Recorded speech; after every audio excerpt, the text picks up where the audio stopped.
Hi hello friends, welcome back to media talks. நான் உங்கள் மௌனிகா. என்னடா ஷூட்டிங் ஆரம்பித்து 2 days ஆகுது, இப்போ வரைக்கும் நம்ம விஜய் நம்ம சுவாமி ப்ரோவோட அந்த லுக் ரிவியல் ஆகலையே, அவரோட தரிசனம் கிடைக்கலையே அப்படிங்கிற மாதிரி நம்ம எல்லாருமே வெயிட் பண்ணிட்டு இருந்தோம். ஃபைனலாக வந்து இன்றைக்கி ஷூட்டிங் ஸ்பாட்லேருந்து நம்ம ஸ்ரீனி ப்ரோவுமே ஷேர் பண்ணியிருந்தாங்க, நம்ம தாத்தாவுமே நிறைய பிக்ஸ் வந்து ஷேர் பண்ணியிருக்காங்க.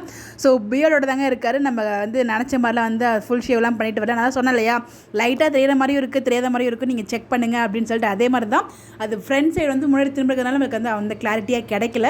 பட் அந்த ஹாஃப் பியர்டில் செம்ம ஸ்மார்ட்டாக செம்ம சூப்பராக இருக்கார், வேறு லெவலில் இருக்கார், மாஸாக இருக்கார். ஸோ இதுக்குமே ஒரு காரணம் இருக்குது, அது என்னன்னு சொல்லி நெக்ஸ்ட் வீடியோவில் நான் ஷேர் பண்ணுறேன். ஸோ நம்ம தாத்தா வந்து பார்த்தீங்கன்னா 2025 ஸ்டார்ட் ஆகி ஃபஸ்ட்டு வந்து அவங்க பிடிஎஸ் ஷேர் பண்ணியிருக்காங்க. பிக்ஸ் எல்லாமே 2025 அப்படிங்கிற மாதிரி வந்து சொல்லி ஷேர் பண்ணியிருக்காங்க. எல்லா பிக்ஸுமே ரொம்ப பியூட்டிஃபுல்லாக இருக்குது. காவேரி கூட, கங்கா கூட, டேரக்டர் கூட எல்லாருமே ஷேர் பண்ணியிருந்தாங்க. அது எல்லாமே உங்களுக்காக இங்கே நான் ஷேர் பண்ணியிருக்கேன். அடுத்த லைவ்மே வந்திருக்காங்க. ஸோ அதை பற்றி நெக்ஸ்ட் வீடியோ நான் ஷேர் பண்ணுறேன். லைவ் வீடியோமே நான் அப்கமிங்கில் ஷேர் பண்ணுறேன். நிறைய இன்ட்ரெஸ்டிங்காக அப்டேட் இருக்குது, எல்லாமே நான் உங்களுக்கு ஷேர் பண்ணிகிட்டே இருக்கேன். வாட்ச் பண்ணுங்கள். பை.